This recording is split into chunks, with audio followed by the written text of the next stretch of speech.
Boa noite, 18 horas e 54 minutos, ao vivo, redação BH News. Vamos começar falando de política, como sempre.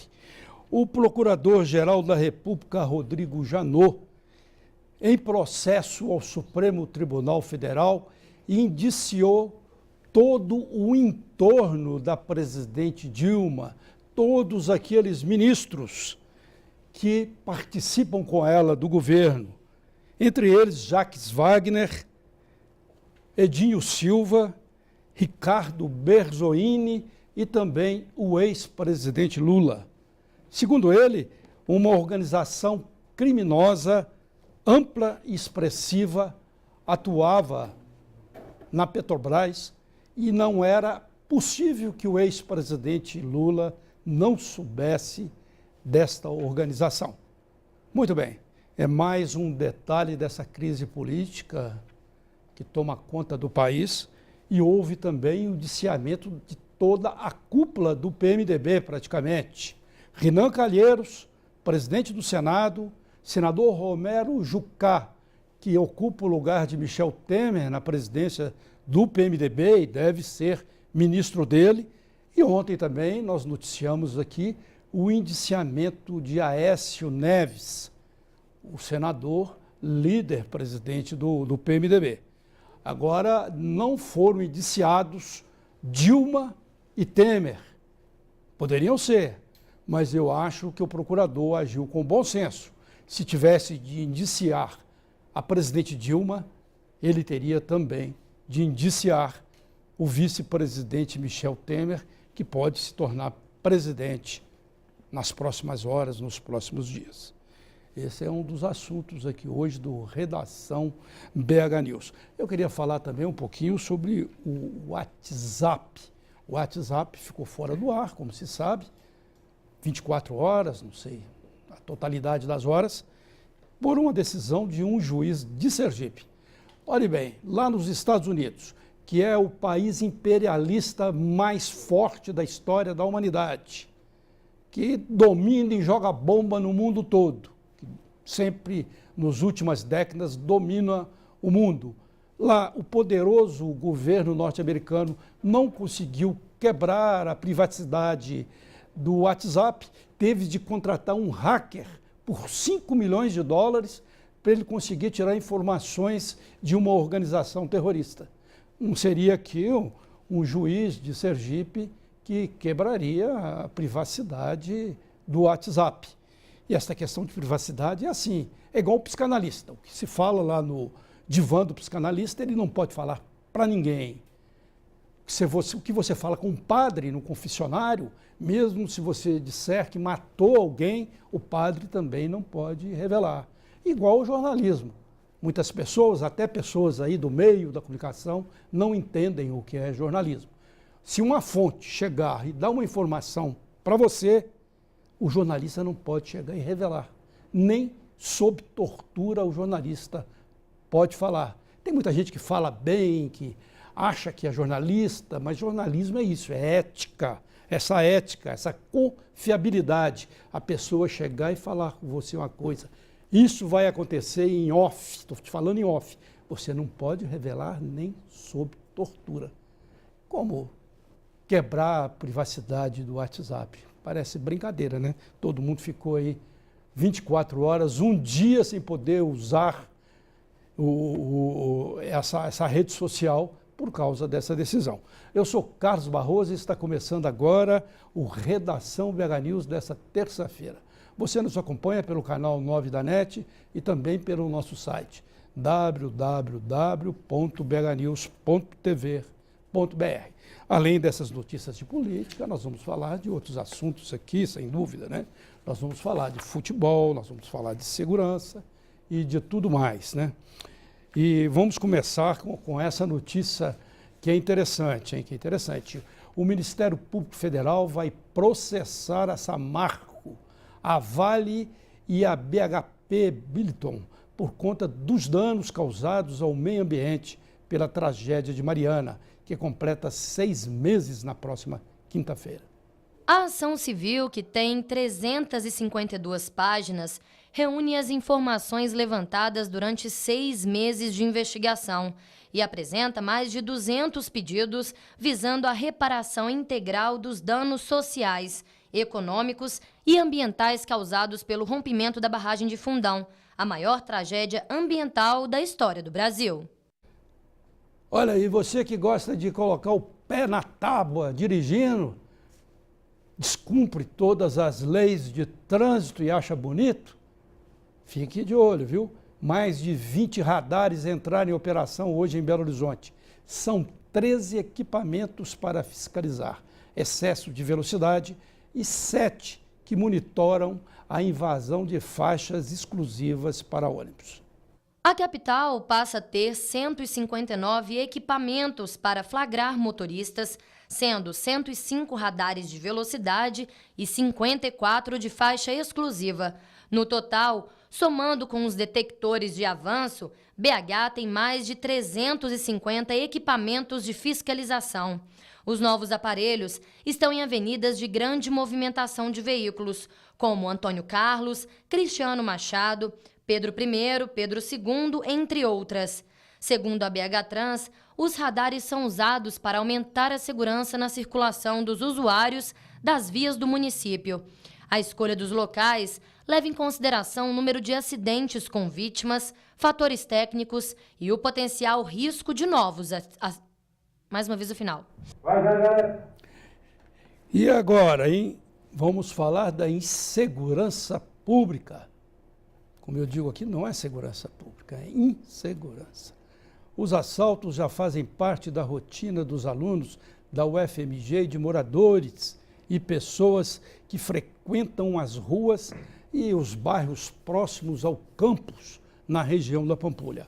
A grande incidência de roubos e furtos no local levou a comunidade estudantil a adotar medidas de segurança, como andar sempre em grupos e se organizar por meio do WhatsApp, que foi suspenso, hein?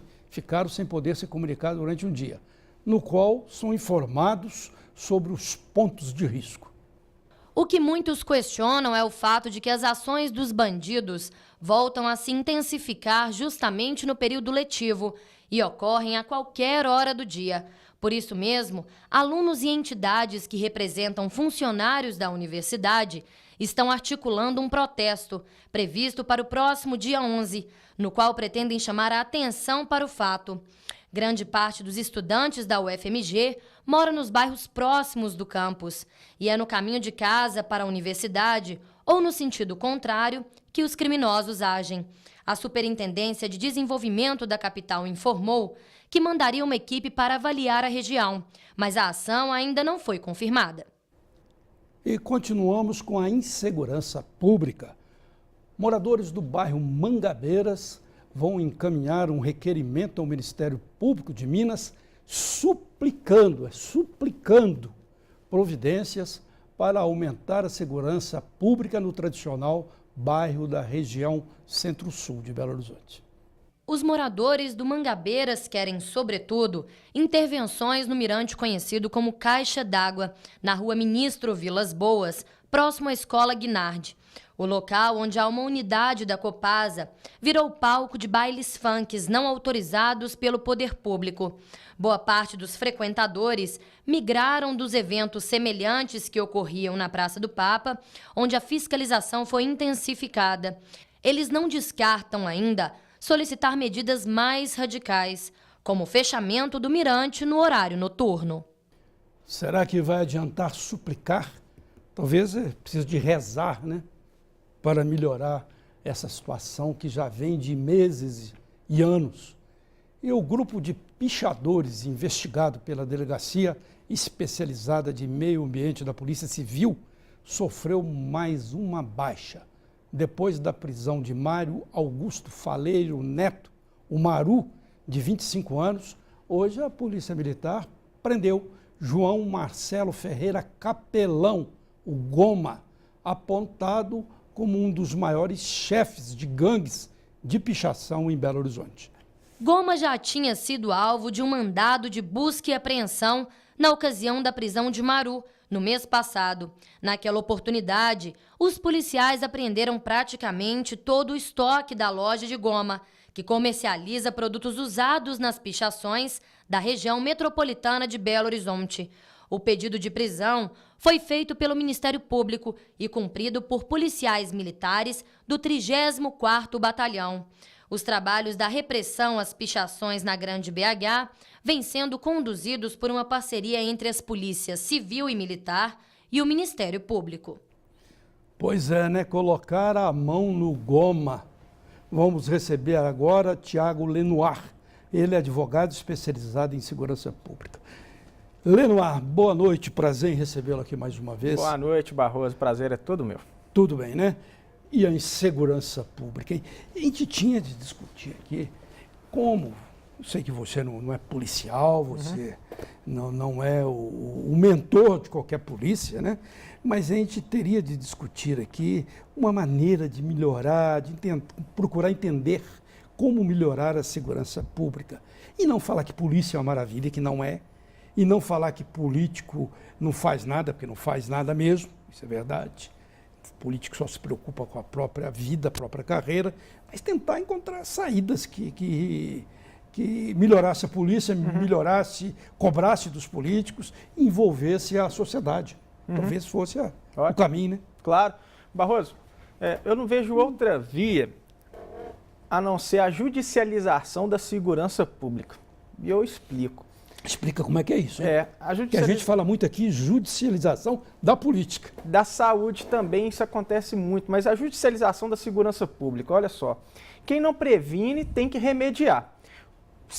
A criminalidade só está em alta hoje porque nós não tivemos prevenção adequada, não tivemos políticas públicas de base, não tivemos uma educação adequada para determinados elementos, não tivemos uma moradia adequada, não tivemos uma administração pública, um planejamento da cidade como um todo. Então, consequentemente, a própria crise financeira, também a crise política, ou seja, N fatores atrelam a essa alta da criminalidade.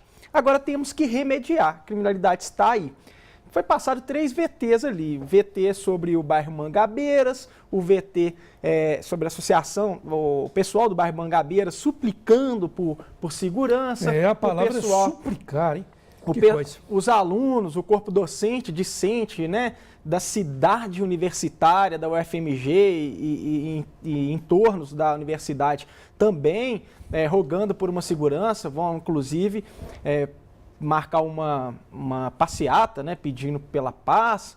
E vimos até no VT dos pichadores que parece que não tem nada a ver, mas tem a ver. Por quê? O sujeito, quando ele picha um patrimônio, a vítima ali é toda uma coletividade. Então, quando o sujeito ele picha ali a igrejinha da Pampulha, ele tá pichando um patrimônio histórico que é meu, que é seu, que é de todos nós. Existe a pichação que é arte, isso. E eu trabalho e atuo com arte, entendo alguma coisa disso. Isso não é crime. Isso não é crime, a pessoa tem beleza, até atua, existe artistas pichadores em todo mundo. Agora, isso aí que você está falando, isso é crime, puramente crime. Contra a coletividade. Então, como que vamos remediar essa segurança pública? Judicializando a segurança pública. Existem elementos processuais de direito coletivo, Barroso. O Ministério Público, a partir do momento que ele é acionado, ele tem a possibilidade de impetrar ações civis públicas,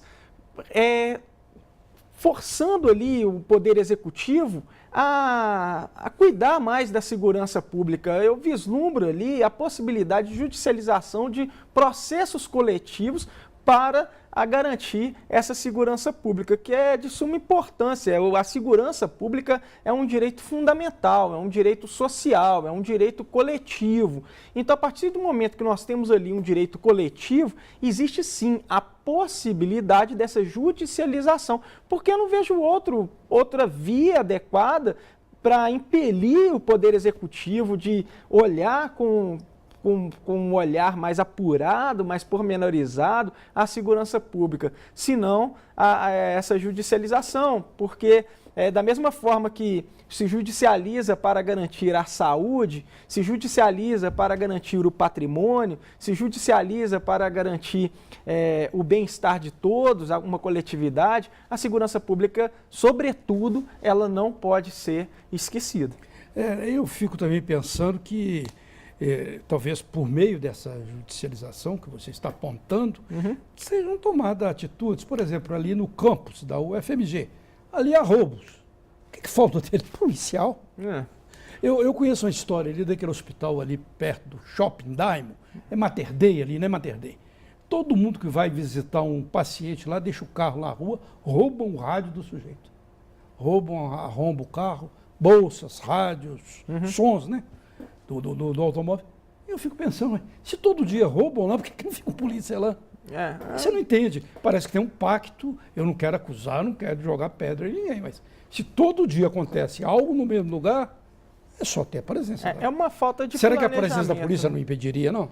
Claro, Barroso, mas falta um planejamento. A polícia é uma polícia eficiente, nós temos uma polícia profissional, tanto a polícia militar quanto a polícia civil, mas o que falta são aonde que vai empenhar recursos no Estado para garantir essa segurança pública. A grosso modo dizendo, o Estado ele tem um bolo, e esse bolo ele é repartido para vários setores. Então, é importante que nós tenhamos um esporte, um lazer eficiente, que a partir do momento que o sujeito está bem, ele está saudável, ele não vai ser cliente da saúde. É importante que você tenha uma educação eficiente, que a partir do momento que aquele sujeito ele é educado, ele é capacitado, ele tem diplomas, ele tem algo a perder e ele não vai ser cliente da segurança pública. É importante que nós tenhamos um sistema prisional adequado para ressocializar aquele sujeito, ele retorne para a comunidade, para o convívio social. Ou seja, Barroso, deve ser analisado, nesse ponto, um direito coletivo. O coletivo deve sobrepor ao individual. Consequentemente, vai interferir no individual. E acontece que algumas pessoas que têm a caneta na mão e podem modificar algo, estão deixando de pensar no coletivo, estão pensando somente no seu individual, no seu partido, no seu grupo de pessoas que de alguma forma vão lhe privilegiar em algo. E enquanto nós estivermos num país pensando único e exclusivamente no seu grupamento, nós vamos apequinar a República Federativa do Brasil. Olha, eu fui há um tempo aí a Buenos Aires e visitei o Porto Madeira. Acho que é Porto Madeira. Porto Madeira. Muito bem. Eu falei português, você está falando um espanhol muito bem, né? Não, Porto Madeira. Mas aí... Lindo, né? Revitalizado. O lugar foi revitalizado, um lugar lindo, maravilhoso, grandes restaurantes e tudo. Cada esquina próxima ao Porto Madeira tem um policial parado. Cada esquina. Eu fui agora, mais recentemente ainda, vi lá o Porto Maravilha, no Rio de Janeiro. O Museu de Arte no Rio de Janeiro, coisa maravilhosa.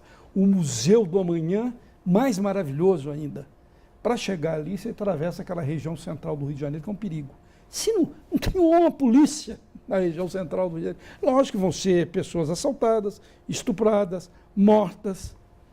Você entende? É o pensamento coletivo, Barroso. Quando você vê um Cosme e Damião, ou seja, dois policiais andando em duplo ali, ninguém, né? As chances de ocorrer um crime naquela localidade ali é mínima, reduz um pouco. Mas tem que ter todo um planejamento coletivo. O policial não está ali para fazer a segurança individual de ninguém. Ele está ali para fazer um policiamento ostensivo, preventivo, investigatório, de toda uma coletividade. Eu estou falando pela segurança pública, mas a saúde pode falar também, a educação, a cultura, o esporte, a ação social, cada ciência, cada disciplina do poder público, do poder executivo, deve pensar de forma coletiva. Sem dúvida. Te agradeço muito as suas informações. Até uma próxima vez, Leloir. Igualmente, até mais. E o Redação volta logo após um breve intervalo.